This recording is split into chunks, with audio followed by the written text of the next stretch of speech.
आज के इस एक्सप्लेनर में सीधे एक ऐसी दुनिया में चलते हैं जहां विज्ञान की कसौटियां और पुरानी लोक कथाएं आपस में बुरी तरह उलझ जाती हैं। मध्य प्रदेश के जंगलों के बीच बसा है बेरमपुर, और वहां की खौफनाक घटनाएं किसी को भी सोचने पर मजबूर कर सकती हैं कि क्या 400 साल पुराना कोई श्राप आज भी जिंदा हो सकता है।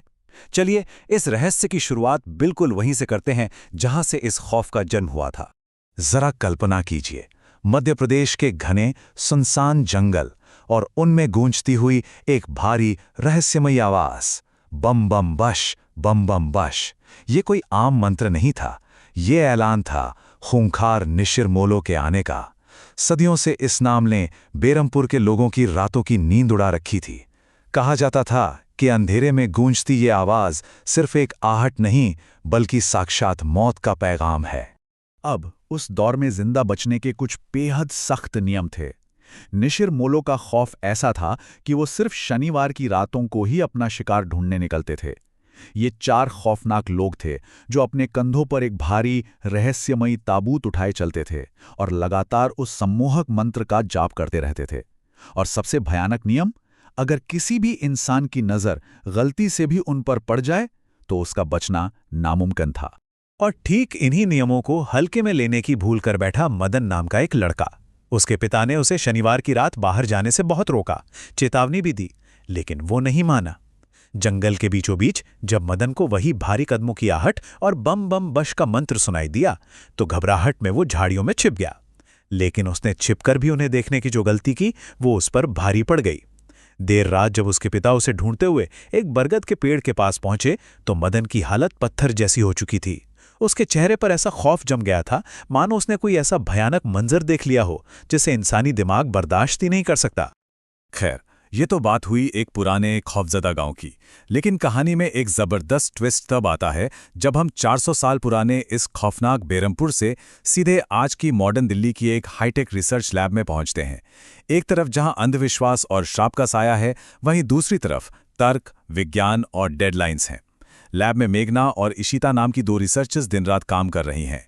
उन पर प्रोफेसर जयदेव का भारी दबाव है कि उन्हें किसी भी हाल में एक केमिकल एंटीडोट तैयार करना है, और यहीं से विज्ञान का रास्ता एक प्राचीन रहस्य की ओर मुड़ने वाला है।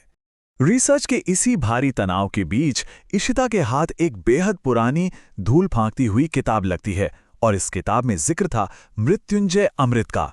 कथाओं के मुताबिक ये अमरता देने वाला एक ऐसा हरा तरल पदार्थ था जो पूर्णिमा की रात सिर्फ एक खास पेड़ से टपकता था। इशिता के वैज्ञानिक दिमाग में एक बात खटकती है, अगर वो इस पौराणिक तरल का टेस्ट कर लें तो शायद उनका एंटीडोट बन सकता है। अब जो इत्तेफाक सामने आता है वो सच में रोंगटे खड़े कर देने वाला है। इशिता जैसे ही उस पुरानी किताब में छपे उस रहस्यमयी पेड़ और हरे तरल की तस्वीर मेघना को दिखाती है, मेघना सन्न रह जाती है, क्योंकि ये बिल्कुल वही पेड़ था, वही हरा पानी था जिसे वो लगातार अपने खौफनाक सपनों में देख रही थी। एक ऐसा सपना जहां एक विशाल खतरनाक पक्षी उसका पीछा करता है। ये सब सिर्फ कोई इत्तेफाक तो नहीं हो सकता था ना। इसी अजीबोगरीब कनेक्शन की वजह से दोनों तुरंत बेरामपुर जाने का फैसला करती हैं, वो भी इस झूठे बहाने के साथ कि वो बस कुछ गांवों पर एक रूटीन रिसर्च करने जा रही हैं। सफर की शुरुआत एकदम नॉर्मल थी। मेघना अपने उसी डरावने सपने से उठती है और दोनों 5 घंटे के लंबे थका देने वाले बस सफर पर निकल पड़ती हैं। लेकिन जैसे ही वो बेरमपुर के गेट पर कदम रखती हैं, हालात अचानक से बिगड़ जाते हैं। उनका स्वागत एक भयंकर हिंसक धूल भरी आंधी करती है, मानो ये गांव या वहां की हवाएं उन्हें अंदर आने से रोकना चाहती हों। ये साफ इशारा था कि ये कोई आम रिसर्च ट्रिप नहीं है। अचानक मौसम का ये बदलना कोई आम बात नहीं थी, ये साफ साफ अपशकुन थे। लड़कियों के गांव में कदम रखते ही हवाओं में एक अजीब सी ठंडक खुल गई। मुखिया के घर में रखा मंदिर का दीपक अचानक रहस्यमयी तरीके से बुझ गया, और ठीक उसी पल गांव के पुजारी की आरती का दिया भी बुझ गया। इतना ही नहीं, पुजारी ने आसमान में कुछ काले डरावने सायों को मंडराते हुए देखा।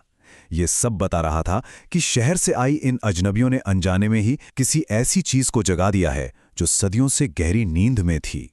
लेकिन हैरानी की बात यह है कि इन डरावने अपशकुनों के बिल्कुल उलट गांव के मुखिया, उनकी पत्नी ठकुराइन और उनका बेटा अनुज ये सभी लड़कियों का बहुत गर्मजोशी से स्वागत करते हैं और उन्हें अपने ही घर में रुकने की जगह देते हैं। उनकी इस मेहमान नवाजी को देखकर साफ पता चलता है कि गांव वालों को इस बात का रत्ती भर भी अंदाजा नहीं है कि ये दोनों असल में कितनी खतरनाक चीज यानी मृत्युंजय अमृत की तलाश में वहां आई हैं। और बातों ही बातों में सामने आता है एक नंबर 400। जी हां, ये नंबर इस पूरे रहस्य की सबसे अहम कड़ी है। गांव में मौजूद राजा सूरजभान के खंडर हो चुके राजमहल को पूरे 400 साल बीत चुके हैं। जैसे ही लड़कियों को इस 400 साल पुराने महल के बारे में पता चलता है, उनका कौतूहल और बढ़ जाता है। वो मुखिया के बेटे अनुज को तैयार कर लेती हैं कि वो आधी रात को सबसे छुपकर उन्हें वो रहस्यमयी महल दिखाएं। आधी रात का वो वक्त और भी ज्यादा खौफनाक था, जब मुखिया और उनका परिवार गहरी नींद में सो जाता है। तब वो तीनों छुपकर तेज हवाओं वाली गांव की गलियों से निकलते हैं। महल के बड़े दरवाजे तो सालों से जाम पड़े थे, इसलिए उन्हें एक टूटी हुई खिड़की के रास्ते उस 400 साल पुराने घुप अंधेरे महल में दाखिल होना पड़ता है।